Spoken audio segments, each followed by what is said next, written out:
മന്ത്രി വി അബ്ദുറഹ്മാൻ ഇപ്പോൾ മാധ്യമങ്ങളെ കാണുന്നുണ്ട്, അതിലേക്ക്.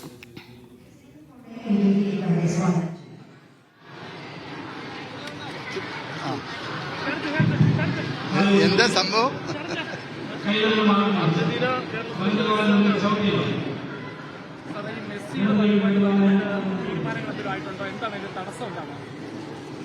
നിലവിൽ സംസ്ഥാന ഗവൺമെന്റ് കായിക വകുപ്പാണ് അർജന്റീനയുമായി ചർച്ച നടത്തിയത്. അതിന്റെ ഭാഗമായി ഇത്രയും വലിയൊരു പണം മുടക്കാൻ സർക്കാരിന്റെ കയ്യിൽ നിലവിലുള്ള അവസ്ഥ അനുവദിക്കുന്നു.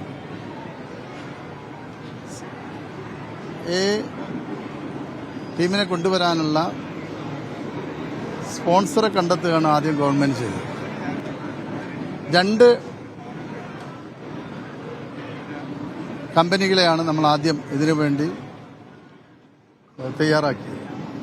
അതിൽ ആദ്യത്തെ ടീം അവർ റിസർവ് ബാങ്കിന്റെ എലിജിബിലിറ്റി അവർക്കുണ്ടായിട്ടില്ല.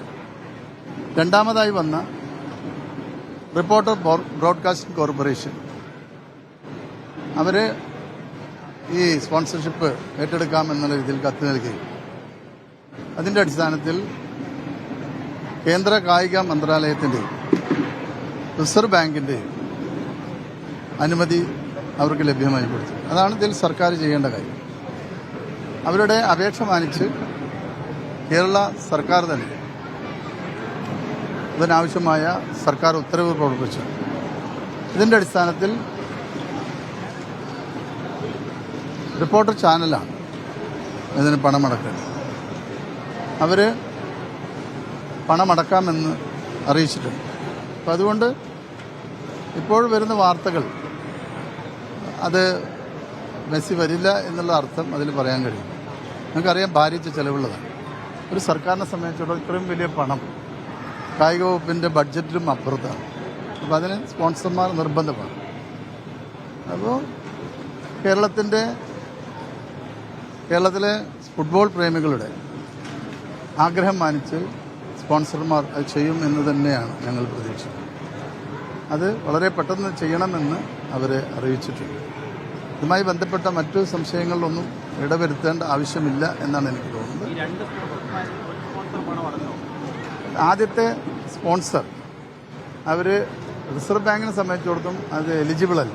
അവർക്ക് വിദേശ കറൻസി അയക്കാൻ കഴിയുന്ന വിഭാഗമല്ല. അത് ഗോൾഡൻ മർച്ചൻസ് അസോസിയേഷൻ. അപ്പോൾ അങ്ങനെ ഒരു പ്രശ്നമുണ്ടായി. അതിനുശേഷമാണ് ഞങ്ങൾ ഇത്തരത്തിൽ രണ്ടാമത് സ്പോൺസറെ നോക്കി. ഇതിൽ മറ്റൊരു കാര്യം, ഗോൾഡൻ മർച്ചൻസ് അസോസിയേഷൻ വലിയ ആഗ്രഹത്തിൽ വരികയും അതിൻ്റെ ഭാഗമായി പത്രസമ്മേളനം നടത്തിയതാണ്. പക്ഷേ ഇതിന് റിസർവ് ബാങ്കിന് അനുമതി ആവശ്യമുണ്ട്. അപ്പോൾ ആ പണം നമ്മുടെ അക്കൗണ്ടിൽ കാണിക്കണം. അപ്പോൾ അതെല്ലാം ഫോർമാലിറ്റീസും റിപ്പോർട്ടർ ചാനൽ പൂർത്തീകരിച്ചിട്ടുണ്ട്. അതിനാവശ്യമായ പണം അവരുടെ അക്കൗണ്ടിൽ നിക്ഷേപിച്ച് അതിൻ്റെ പേപ്പറൊക്കെ അവർ നൽകിയിട്ടുണ്ട്. ഇത് ചെറിയ താമസങ്ങളുണ്ടായിരിക്കാം, വലിയ തുകയിൽ. അപ്പോൾ ഏകദേശം 175 കോടി രൂപയോളം എതിർ ടീം അടക്കം 2 ദിവസത്തെ ഒരു താമസമടക്കം ഇവിടെ വരും. ലോകത്തെല്ലായിടത്തും ഒരേ റേറ്റാണ്. അല്ല, കേരളത്തിന് പ്രത്യേക റേറ്റല്ല. ഡോളറിൻ്റെ ഒരു വിനിമയം അനുസരിച്ചുള്ള തുകയാവുമ്പോൾ നമ്മൾ കേരളത്തിൽ വർദ്ധിപ്പിക്കുന്നു, ഇന്ത്യയിൽ വർദ്ധിക്കുന്നു എന്നുള്ളത് മാത്രമേ ഉള്ളൂ. ഇതിൽ മറ്റൊരു ആശങ്കയും ഇതേവരെ എന്നെ അവരറിയിച്ചിട്ടില്ല സ്പോൺസർമാർ. അർജന്റീനയുടെ ഭാഗത്തും ഇത്തരത്തിൽ വരില്ല എന്നുള്ളൊരു അറിയിപ്പും ഉണ്ടായിട്ടില്ല.